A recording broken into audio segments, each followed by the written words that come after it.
Sen kızılcık şerbeti izlemeye geldin ama ben sana zemzem vereyim. Allah kabul etsin canım. Öteki tarafta bu kurtaracak seni. Kızılcık şerbeti değil. Ya. İçme usulünü biliyor musun? Anlatayım mı? 2015 senesinde Umre'ye gittim. Hı.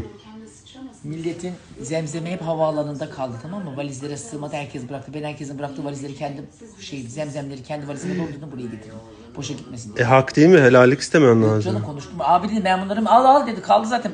O ne ki milletin valizine hurma fazla geldi, kilo çıktı diye. Benim valizim boştu, ben her şeyi kargoyla buraya yollamıştım. Herkesin orada bıraktığı hurmaları da çantama doldurdum.